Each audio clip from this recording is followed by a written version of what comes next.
contento de estar compartiendo con los oyentes, los televidentes este espacio. De verdad nos trae de la mano el testimonio que los obispos nos regalan en este documento de Aparecida, donde somos invitados a la misión desde nuestra vocación, ¿no? Desde nuestro ser discípulos. Así que intentaremos particularmente centrarnos allí en un aspecto formativo, aunque antes hay como un cierre de todo lo que ha sido días anteriores, la referencia a María y la referencia a nuestro Señor, por supuesto. Ahora vamos con los santos. Sabemos que el documento de Aparecida tiene una particular vocación por regalarnos ese rescoldo viviente en el corazón de nuestro pueblo, que es la piedad popular. Los santos ocupan un lugar muy importante junto a María en esta piedad del pueblo. El documento se encarga de decirnos de qué se trata la vida de la santidad, para después introducirnos en un proceso formativo, que lo vamos a ver en el texto, desde donde nosotros podemos ir creciendo desde este ser en la Iglesia de América Latina, un pueblo marcado por una piedad bien sentida popular, cómo podemos ir madurando y creciendo. Bueno, lo vamos a ver también en el transcurso del programa de hoy. El primer punto se refiere en particular a los apóstoles y a los santos. Hemos introducido, creo, una novedad para los que están en la tele y nos están viendo por la web. Muy buen trabajo han hecho las dos. Bueno, vamos a intentar referenciar algunos puntos que queden también marcados a la lectura que hacemos siempre del documento. ¿Le parece? Bien, efectivamente, padre, esta serie de apartados se llama Los Apóstoles y los Santos y podemos comenzar con el 273. Este punto que nos dice, también los apóstoles de Jesús y los santos han marcado la espiritualidad y el estilo de vida de nuestras iglesias. Sus vidas son lugares privilegiados de encuentro con Jesucristo. Su testimonio se mantiene vigente y sus enseñanzas inspiran el ser y la acción de las comunidades cristianas del continente. Entre ellos, Pedro el apóstol, a quien Jesús confió la misión de confirmar la fe de sus hermanos, les ayuda a estrechar el vínculo de comunión con el Papa, su sucesor, y a buscar en Jesús las palabras de vida eterna. Pablo, el evangelizador incansable, les ha indicado el camino de la audacia misionera y la voluntad de acercarse a cada realidad cultural con la buena noticia de la salvación. Juan, el discípulo amado por el Señor, les ha revelado la fuerza transformadora del mandamiento nuevo y la fecundidad de permanecer en su amor. También después hace una referencia a José, ¿no? Más adelante, que también lo vemos en la placa, el esposo de María, el papá adoptivo de Jesús. Bueno, básicamente lo que el texto dice, siguiendo lo que venía diciendo respecto de la piedad popular y el vínculo tan entrañable que nuestro pueblo tiene con María y el particular vínculo a todas las vocaciones que tenemos con quien reconocemos como la emperatriz de América, así se la llama la guadalupana, se dedica a mostrarnos el vínculo de sintonía en la fe que nos ofrecen los santos y marca a estos cuatro grandes, digamos, ¿no? A Pedro, a Pablo, a Juan y a José, el Papa de Jesús. ¿Quiénes son los santos? Son los que han hecho en su propia vida carne aquello que el apóstol dice, tengan ustedes los mismos sentimientos de Cristo Jesús, ¿no? Es decir, y llegan a decir de sí mismo, también los santos son conscientes muchas veces de esto, que en el proceso de identificación con Jesús es tal el sentido que tienen de Jesús en ellos, como dice el apóstol, ya no vivo yo, es Cristo que vive en mí. Hay una experiencia muy bonita sobre el final de la vida del Padre Pío que refleja esto, ¿no? Ya se está despidiendo de lo suyo y dice, qué misterio el nuestro, Jesús, vos en mí y yo en ti. Como diciendo esto mismo que dice el apóstol. O sea, los santos, ¿qué hacen? Los santos son un vehículo transparente, por así decirlo, de la imagen viva de Jesús, en algunos de sus aspectos. Por ejemplo, si uno toma la vida de San Francisco de Asís, dice, en Francisco, bueno, tiene mucha transparencia, ¿no? Tal vez de los santos más grandes, pero la pobreza en particular, el vínculo con la creación y la alabanza que le nace del alma en el vínculo armonioso con todo lo creado, su fuerza evangelizadora, la fuerza atractiva que genera el Cristo que lleva dentro suyo hasta llevar las marcas de Jesús en su cuerpo. Francisco es un estigmatizado. Pero volviendo al ejemplo de los que hoy nos muestra el texto que estamos compartiendo, el texto habla de dos grandes pilares de la iglesia, que son Pedro, en quien se apoya Jesús para dar continuidad a la obra y ser el que de alguna manera va a liderar la comunidad, y los que le suceden, los papas, los que en sintonía con él, se constituyen en cimiento y garantía del camino creyente, primando en el vínculo con los demás apóstoles por el ejercicio de la caridad, el servicio. Pues el Papa Francisco lo dejó muy claro a esto, ¿no? Cuando asumió. Primero, soy el obispo de Roma, y en todo caso da a entender en los comienzos de su pontificado, después lo testimonia en lo de todos los días, que la primacía en él no es un ejercicio de poder, sino de servicio. Un poco haciendo eco de lo que Jesús dice en el Evangelio: el primero entre ustedes hágase el servidor de todos. Es decir, el peso de la primacía de Pedro y de sus sucesores está en el ejercicio de la caridad. Recordemos el diálogo de Jesús en el mar de Tiberíades con Simón, después de la pesca milagrosa. Vamos a conversar un ratito, se lo lleva por la orillita del mar y le pregunta: ¿me amas? Apacienta mis ovejas. ¿Me amas? Apacienta. O sea, le insiste que el vínculo de primacía con los que están bajo su cuidado pastoral es el ejercicio de la caridad, ¿no? El ejercicio del amor. Después aparece Pablo, que diríamos hoy es un outsider, ¿no? Como se dice de los que aparecen en la escena de lo público sin ser esperado, ¿no? Claro. Pablo no es, costó mucho, ¿no? En estos días creo que hablábamos también en este programa, Belén. Miércoles pasado, ¿no? Conversamos sobre él y decíamos algo que el cardenal Rossi, hablando de él en estos días, dio a entender cuando Pablo es enviado después del encuentro con los apóstoles, es enviado a Antioquía. Antes de ir a Antioquía va a Tarso, ¿no? Dicho así en criollo, se lo sacaron de arriba, ¿no? Porque el texto anterior de los Hechos de los Apóstoles dice que discutía con todo, o sea, la vehemencia de Pablo nunca paró, digamos, ¿no? Entonces uno podría interpretar ese tiempo de Tarso a Antioquía, que se va con Bernabé de nuevo, más o menos se calcula que fueron entre 2 y 3 años, ¿no? No sabemos si lo aplacó un poco. En algunos aspectos parece que sí, y fue su proceso de conversión, de darse cuenta que el camino que estaba recorriendo era bien diferenciado del que, al menos en el estilo que había recorrido el otro. Y apareció un Pablo igualmente vigoroso, emprendedor, yendo siempre más allá, viaje tras viaje.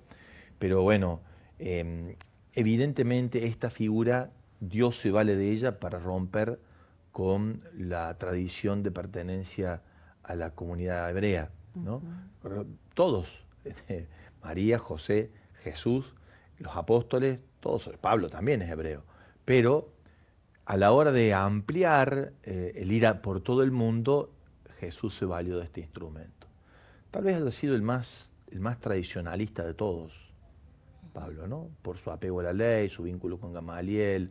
Claro. Bueno, de hecho es un reaccionario frente a la nueva comunidad que aparece, y sin embargo el Señor lo elige a él, ¿no? Rompe sus estructuras y lo hace testigo de los gentiles. Y de hecho va a defender él en el Concilio de Jerusalén su vínculo con la gentilidad sin necesidad de pasar por la circuncisión. Hay toda una discusión si los que se incorporaban tenían que ser circuncidados o no. Y Pablo, el argumento de Pablo es que no es necesario, porque este es otra tradición, digamos, ¿no? Por lo cual va por otro camino, que está vinculado a aquel, pero que el Mesías no estaría exigiendo esto. Bueno, este es Pablo, y después aparece Juan, al que reconocemos como el discípulo amado. Todo indica que el vínculo de Juan con Jesús, o el discípulo amado, hay todo un tema respecto de esto, ¿no? ¿Quién es el discípulo amado? Joaquín Jeremías dice, un exégeta, el discípulo amado es un ideal de discípulo. La tradición lo reconoció como Juan. Estaría hablando de sí mismo. Está hablando en realidad de un discípulo ideal de la comunidad juánica, ¿no? Juan finalmente es el que todo indica en la tradición que se va a Éfeso con María, cuando la recibe en propia casa, y tiene un particular vínculo junto con Santiago y Pedro, con Jesús. Son los tres que aparecen siempre en la escena de distintos momentos, ¿no?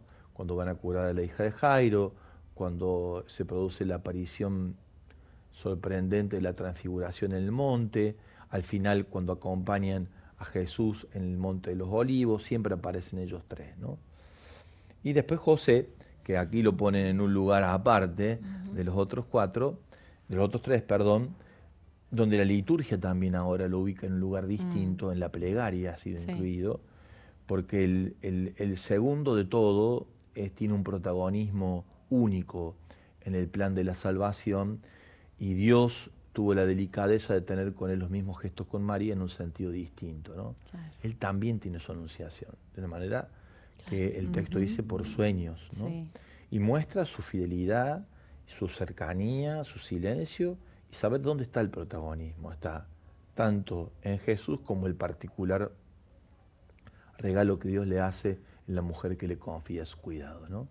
Entonces, bueno, es verdaderamente José, en el último tiempo ha sido por la Iglesia mucho más revalorizado, ¿no? Ayudó mucho en esto, y el Papa Francisco en la oración que hace José lo recuerda, lo que Teresa de Jesús decía, ¿no? Le ha obedecido tanto a Jesús en la tierra, José. Es decir, Jesús ha sido muy obediente a José en la tierra, vivía atado a sus padres, dice el texto sagrado, que dice, si le obedeció tanto acá como le obedece en el cielo. O sea, le pídanle a José que Jesús le va a obedecer. Y esto nos ayuda a nosotros también para crecer en nuestra devoción con San José.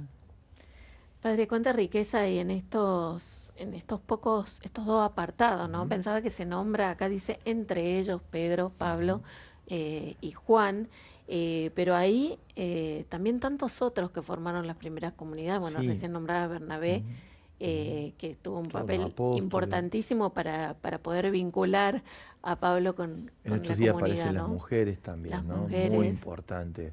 Aparece una tal Lidia en estos textos de estos días, que acompaña a Pablo, una vendedora de púrpura, que parece que tenía un lugar muy importante en la sociedad, que se convierte por la predicación de Pablo, lo recibe en su casa. Pablo dice, quisimos negarnos, pero no pudimos. Yo no quiero hacer un comentario, de lo femenino para no caer en un lugar común, pero habrá sido sumamente, insistente, y con eso tan lindo que tiene la mujer en sus convicciones, que se impone por la ternura, por el amor y por la capacidad de ser mujer y madre, y bueno, eso, ¿no? Se ve que lograron parar al indio tan impetuoso, y lo pudo tener en su casa. Seguramente Pablo lo ha visto también ahí la posibilidad de avanzar con ella en el legado de evangelización y apostolado que le dejó, creo que es en Mileto, donde se encuentran ahí en ese momento, ¿no? Así que bueno, también yo pensaba que el texto no los muestra a todos los que son más nuestros, ¿no? A todos los santos de esta tierra. En Perú tenemos un legado muy interesante, en Toribio de Mogrovejo, en Rosa de Lima, en Martín de Porres. Yo digo que esos tres marcan el camino de santidad en América Latina. Y por supuesto Juan Diego. Claro. Juan Diego tal vez sea el más grande por ser el más pequeño, ¿no? Es decir, yo creo que en ellos cuatro podríamos decir toda la santidad de América Latina tomó un cariz muy especial. Después aparece un personaje sumamente interesante, muy cercano a nosotros, dos diría yo, uno más conocido, otro menos, que es Monseñor Oscar Romero y Enrique Angelelli, ¿no? Que los dos atraviesan en la santidad un momento determinado, muy particular de estas tierras, y que los dos responden como obispos dando su vida por el Evangelio y por los pobres. Así que me parece que en ese sexteto, podríamos decir así, tenemos, después América Latina está llena, en nuestra patria también, pero allí encontramos en esos 6 personajes de América Latina una referencia más que interesante para poner un foco en algún lugar de tanta riqueza, ¿no? Qué bueno tener en cuenta estas figuras en este capítulo que habla justamente de un itinerario formativo para nosotros, discípulos misioneros. Siempre tener la formación solos. Buenos maestros. Por supuesto. Estos son maestros, dudas, ¿no? Sin dudas. Son testimonios, un ejemplo.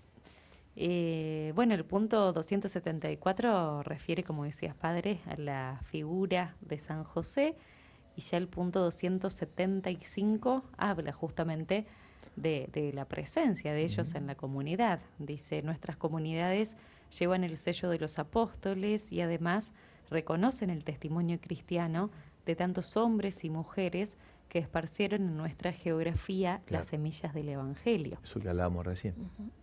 Viviendo valientemente su fe, incluso derramando su sangre como mártires. Su ejemplo de vida y santidad constituye un regalo precioso para el camino creyente de los latinoamericanos y a la vez un estímulo para imitar sus virtudes en las nuevas expresiones culturales de la historia. Con la pasión de su amor a Jesucristo han sido miembros activos y misioneros en su comunidad eclesial.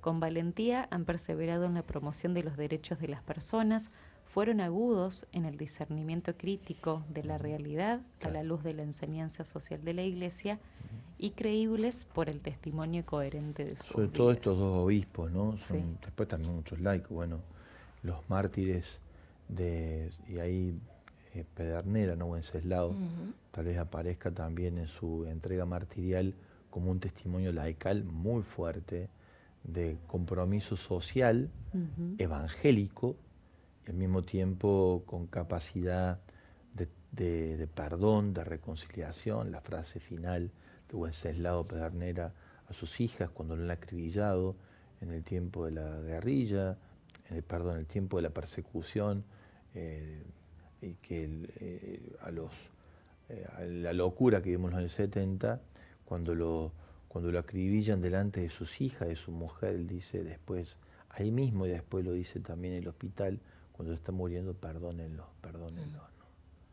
La frase de Jesús y de Esteban, Jesús en la cruz y Esteban mientras era apedreado, la misma frase, ¿no? Como diciendo, perdonen, no saben lo que hacen, ¿no? Claro.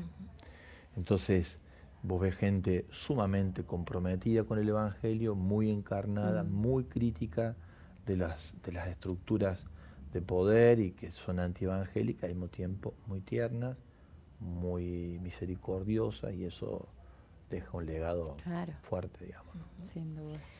Si te parece, padre, queridos amigos, podríamos ahora hacer una pausa musical para entrar ya en el próximo espacio del otro grupo de apartados que concretamente habla de este proceso de formación de los discípulos misioneros y el llamado, la vocación y el compromiso de asumir este lugar que todos tenemos como bautizados. Esperamos, como siempre, los mensajes de ustedes. Vía WhatsApp se pueden comunicar al 3518-171-593. A una mujer visitó y trajo con él un mensaje de salvación. Dicen que un día un niño en un pesebre nació, y aunque era el rey de los hombres, humilde creció. Y cuentan que en unas bodas un milagro ocurrió. Se quedaron sin vino, pero él les dio el mejor. Y a los ciegos curó, el pan también multiplicó, calmó las aguas en medio de tormentas y por mí se entregó. Aunque no lo pueda ver, aunque no lo pueda tocar, creo en su palabra y la promesa que regala vida eterna. Yo creo en un Dios que tanto me amó, que a su único Hijo al mundo envió por mi salvación.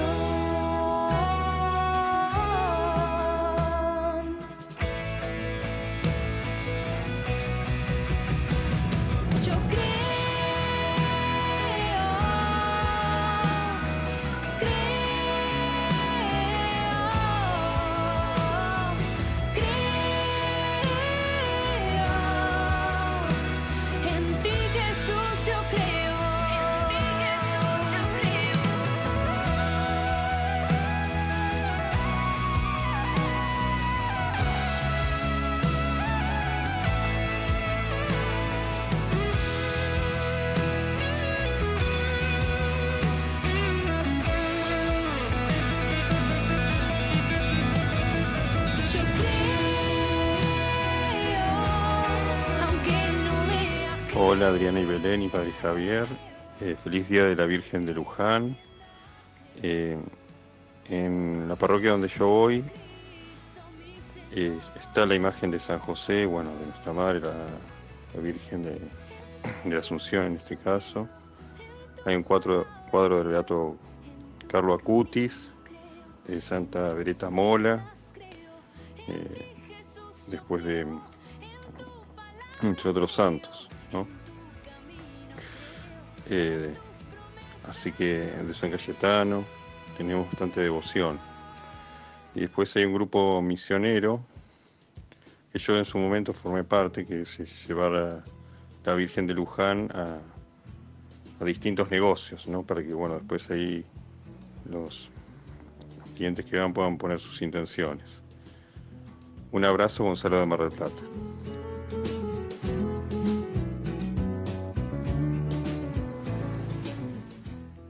Continuamos, si este camino no se detiene, seguimos abordando juntos el documento conclusivo de Aparecida, hoy dando un paso más en este ser discípulos misioneros. Llegamos, Padre, a un nuevo punto que lleva por título el proceso de formación. Hay un proceso de formación para ser discípulos misioneros. Sí, un camino a recorrer, el texto lo va a recordar, Jesús se tomó 3 años.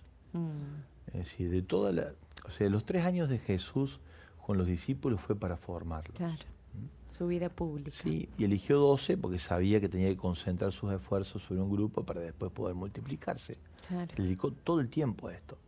Por supuesto, en medio de la misión, juntándose con las multitudes, pero el núcleo central de Jesús fueron 12. Estaban los 72 también, pero no formaban parte del grupo fuerte, por así decirlo. Claro. También participaban de la misión, pero el grupo fuerte, como diciendo el texto, como diciéndonos, el Señor, hay que dedicarle tiempo a la formación, ¿no? Y a las personas.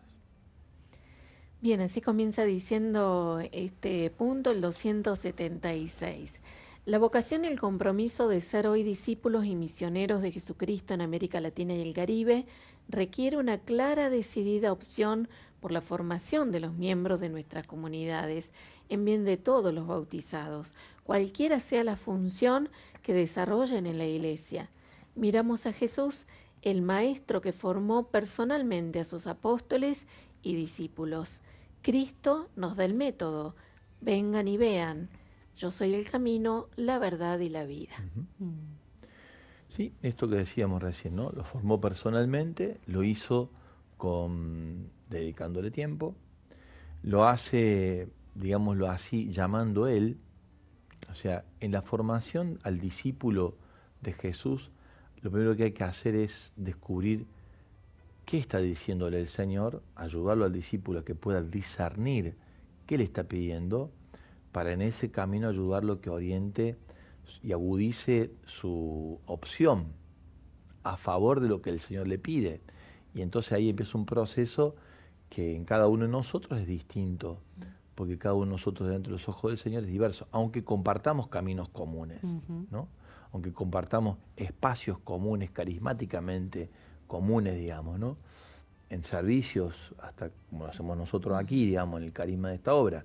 Pero después para cada uno Jesús tiene un trayecto, tiene que ver con su vida, tiene que ver con el proyecto que Dios tiene pensado para la persona, tiene que ver también con sus fragilidades, que Dios también las cuenta, y también tiene que ver con sus potencialidades. De todo se vale Dios. En el proceso de formación, yo digo, es Jesús el que forma, hay que saber acompañar para que la persona que está siendo formada por Jesús, llamada por Jesús, se dé cuenta qué es lo que Dios le está diciendo, y tenemos que ayudarla también a la persona en ese proceso para que pueda ir hacia el proyecto que Dios tiene de ella, que se conozca, que se conozca a sí misma, digamos, ¿no? No a partir de un autoconocimiento por un método de introspección, que también pueden ser válidos, sino por sobre todo por aquello que el Concilio nos enseña, que el misterio del humano en ningún lugar se ve más claro que frente al misterio de Cristo Jesús. O sea, si uno bien quiere conocerse, es bueno conocerlo. Como dice por allí Teresa de Jesús, que te conozca para que me conozca. Es decir, yo viéndolo a él aprendo de mí. Eso se da particularmente en un lugar único, que es la oración. Es decir, el discípulo misionero no puede no formarse sin la oración y digámoslo así también, aunque está de alguna manera también dicho en lo que hemos compartido hasta aquí, en el discernimiento. Oración, discernimiento, compromiso apostólico y lectura de qué es, a dónde me está llamando, Claro. porque qué forma es Él. Y cómo se formaron los apóstoles también Claro. en camino, en marcha. Claro, claro. Ahí también se da el Es muy mismo proceso de interesante, es muy formación. interesante esto. Ahora, cuando se habla de la formación, se habla de la formación en trayectos. Y los trayectos no son solamente trayectos académicos, que también hace falta. Son trayectos de vida. Claro, Y hay que adaptar los procesos de formación a los trayectos de vida. claro. Uno no puede formar catequísticamente en lo sacramental a un niño de 3 años que a un niño de 6, tienen otras condiciones, menos un niño que tiene 7. ¿Cómo se hace para introducirlo dentro de la mística sacramental a los niños? Uno dice, bueno, enseñándoles el catecismo, y no alcanza, digamos, ¿no? Porque el trayecto de vida que está haciendo supone ciertas condiciones psicológicas, de convivencia, de otros aprendizajes Claro. que el niño tiene, a lo que yo no le voy a quitar nada a la formación en los sacramentos, pero tengo que entender que esta persona a la que le estoy acercando a esta formación tiene una cierta capacidad para captarme. Si yo lo dejo todo concentrado solamente en esa primera etapa de la formación, después tenemos adultos crecidos que no reciben otra formación con una catequesis inicial y su trayecto de vida no fueron acompañados, ¿no? Cuando hablamos de trayectos formativos en el camino, hablamos de un itinerario permanente de formación. O sea, en la vida, en el camino, como decíamos recién, ¿no? Bien. Bueno, y este punto que mencionábamos recién tiene otro párrafo que dice, con él, es decir, con Jesús, podemos desarrollar las potencialidades que están en las personas y formar discípulos misioneros. Con perseverante paciencia y sabiduría, Jesús invitó a todos a su seguimiento. A quienes aceptaron seguirlo, los introdujo en el misterio del reino de Dios y después de su muerte y resurrección, los envió a predicar la buena nueva en la fuerza de su espíritu.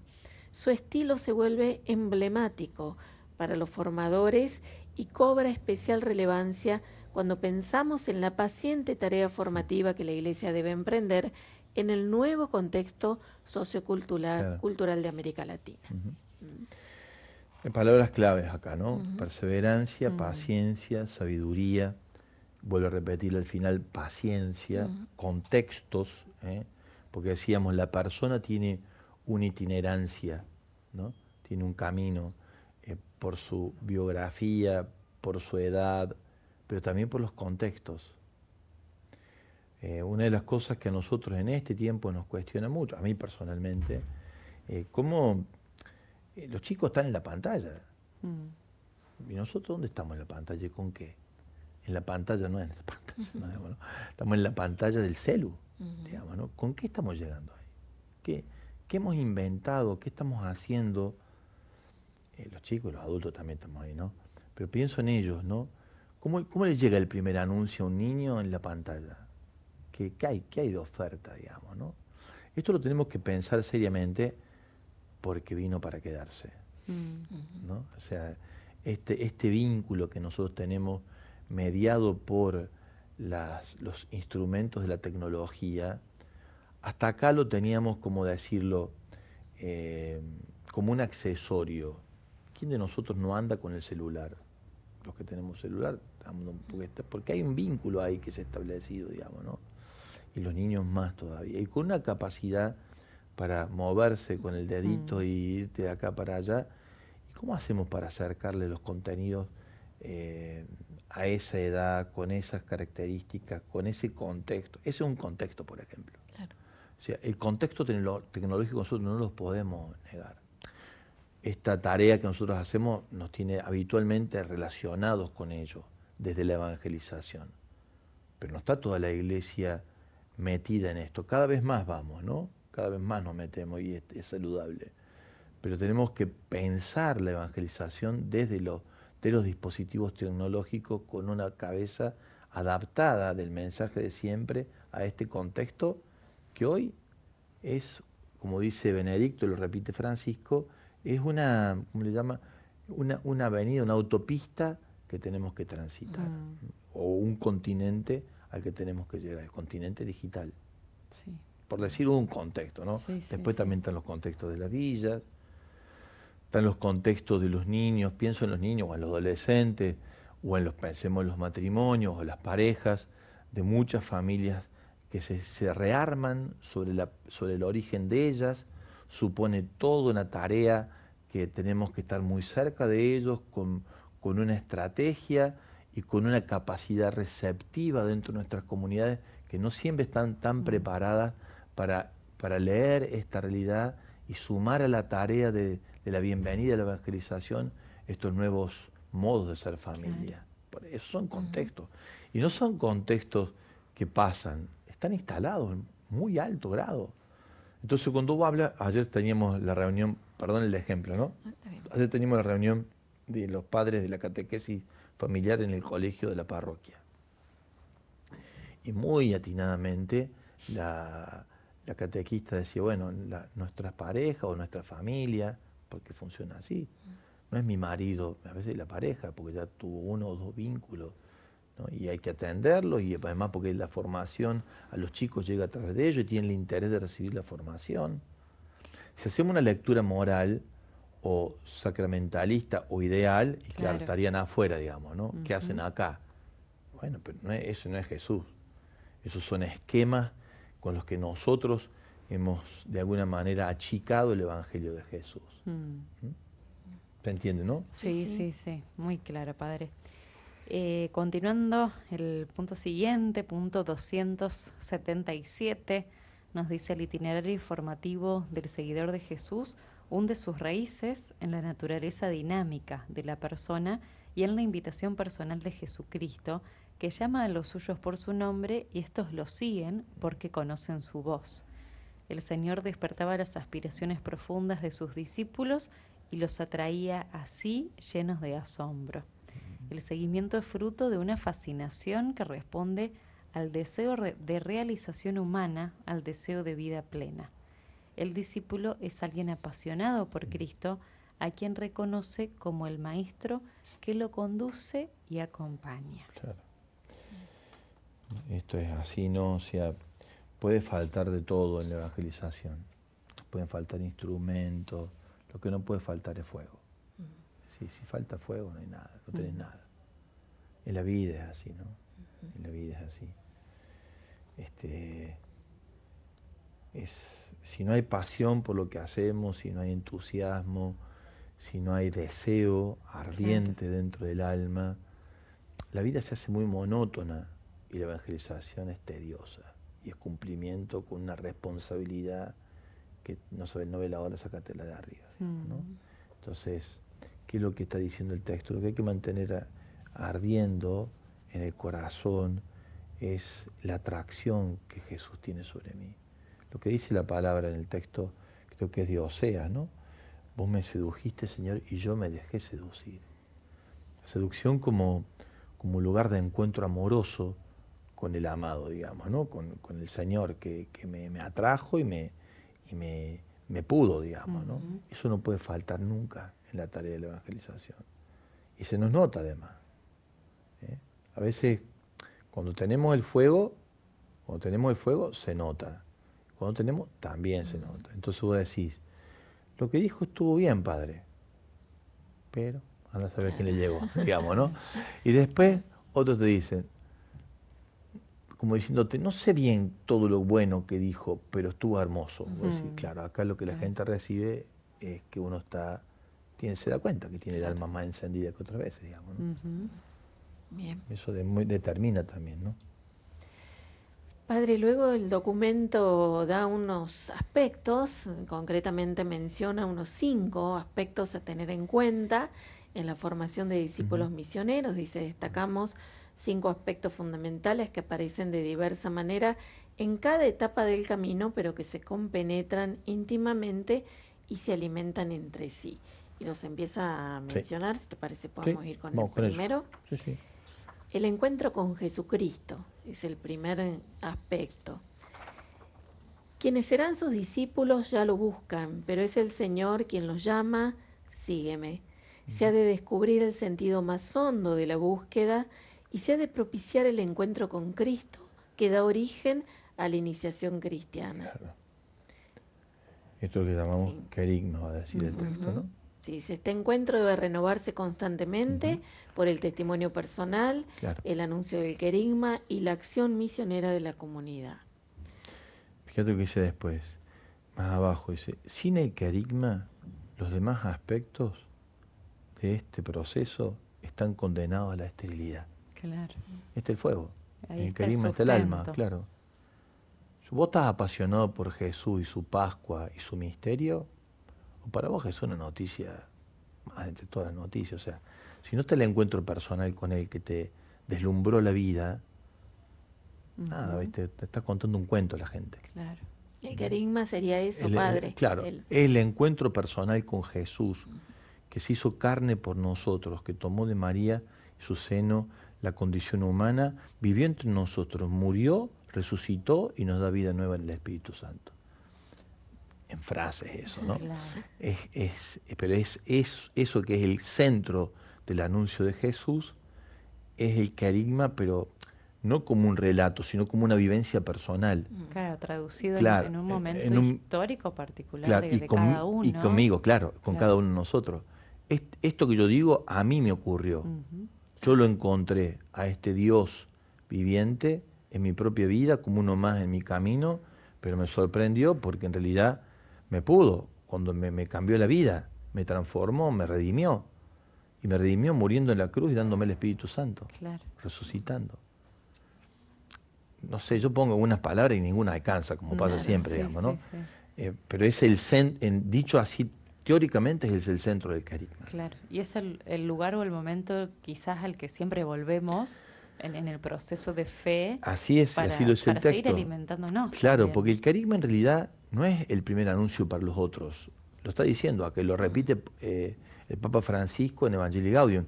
El querigma lo necesitamos todos. Ujú. O vivimos en el querigma, el misterio de Jesús en nuestra vida, Claro. o nuestra fe es estéril, dice, no nos sirve Ujú. para nada. Claro. Bien. ¿Qué vamos a terminar, vos sabés? Tengo una fe bárbara.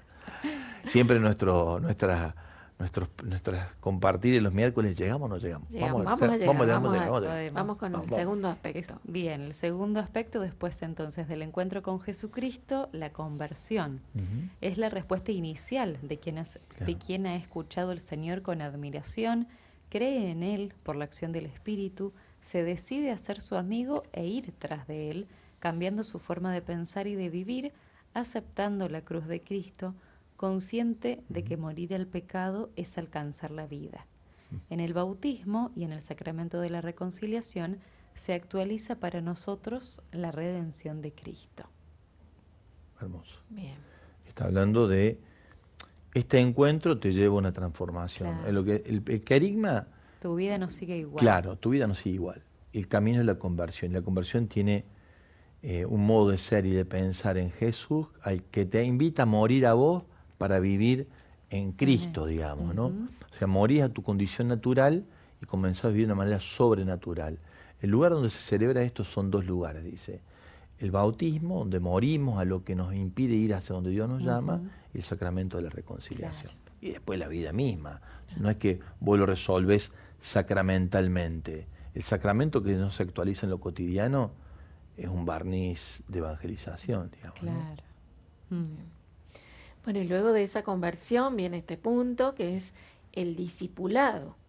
Dice, la persona madura constantemente en el conocimiento, amor y seguimiento de Jesús Maestro, profundiza en el misterio de su persona, de su ejemplo y de su doctrina. Para este paso es de fundamental importancia la catequesis permanente y la vida sacramental, que fortalecen la conversión inicial y permiten que los discípulos misioneros puedan perseverar en la vida cristiana y en la misión en medio del mundo que los desafía. Sí, y yo diría, no está dicho acá, tal vez porque está supuesto, la comunidad en torno a la cual viven esto. Claro. Es parte constitutiva de la vida comunitaria. Nadie puede hacer este proceso también descrito en el texto de discipulado si no hace un camino con otros. Ujú. En el camino discipular, caminar con otros es determinante. Para mi gusto está un poquito solito el personaje discípulo aquí presentado. Próximo punto, padre, Perdón, próximo aspecto. tenés razón, comunidad. adelante, dice. Bueno, Así para terminamos de conformar paso. entonces, para conformarte, padre, Dale. el siguiente punto, la comunión. Sí, No puede haber vida cristiana Bien. sino en comunidad. Muy bien, padre. muy bien. En las familias, las parroquias, las comunidades de vida consagrada, las comunidades de base, otras pequeñas comunidades y movimientos. Claro. Como los primeros cristianos que se reunían en comunidad, el discípulo participa en la vida de la iglesia y en el encuentro con los hermanos, viviendo el amor de Cristo en la vida fraterna solidaria. También es acompañado y estimulado por la comunidad y sus pastores Claro. para madurar en la vida del Espíritu. Allí está. Retiro lo dicho. No había, de verdad. Estaba no- adelantando, no, padre. muy bien. gracias Adriana por salvarme. Sí, pero es así. A mí me sale naturalmente de decirte, leer el texto, esto le falta Claro. algo, es lo que venía. Sí, no hay posibilidad. De hecho, Jesús nos muestra el modelo.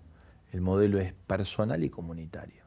No es lo mismo Mateo que Pedro, que Santiago, que Juan, que Judas, que Pablo, como decíamos recién, son todas personas distintas. Ahora, estas personas pueden llegar a ser ellas mismas en la medida, porque es a lo que están llamadas a ser cada una de ellas mismas. Antes de decir el texto, el maestro que acompaña el camino discipular tiene, lo que hace Jesús es sacarle a cada uno lo mejor que tienen para ofrecer.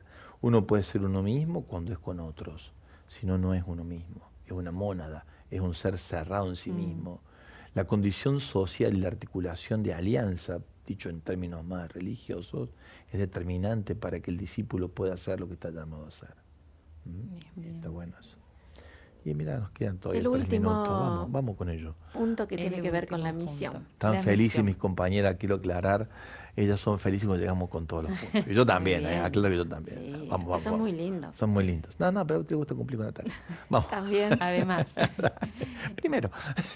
adelante. No, sacamos de este ámbito, por favor. Bien. Vamos. la misión, entonces, el discípulo a medida que conoce y ama a su Señor, experimenta la necesidad de compartir con otros su alegría de ser enviado, de ir al mundo a anunciar a Jesucristo muerto y resucitado, a hacer realidad el amor y el servicio en la persona de los más necesitados, en una palabra, a construir el reino de Dios. Claro. La misión es inseparable del discipulado, por lo cual no debe entenderse como una etapa posterior a la formación, aunque se la realice de diversas maneras, de acuerdo a la propia vocación y al momento de la maduración humana y cristiana en que se encuentre la Seguro. persona. Sí, por eso algunos dicen, no es discípulo y misionero, discípulo misionero. Claro. No es que Elías hay que correr al principio, ¿no? Porque en realidad cuando uno le recibe a Jesús, le sale por todos lados Jesús, no es que le aparezca de vez en cuando en algún momento. Y eso se espera de nosotros, ¿no? Que puedan al ver el invisible, decía el Papa Pablo VI, que en nosotros los demás puedan ver el invisible. O sea, de tal manera que cuando se encuentren conmigo puedan percibir que Jesús está allí, aunque no saben qué pasa ni que se llama Jesús, y que en algún momento reciban lo que yo vivo se llama Jesús en mi vida, digamos, ¿no? La misión es connatural al ser discípulo, o sea, brota con natural de la condición discipular. Eso está diciendo, ¿no?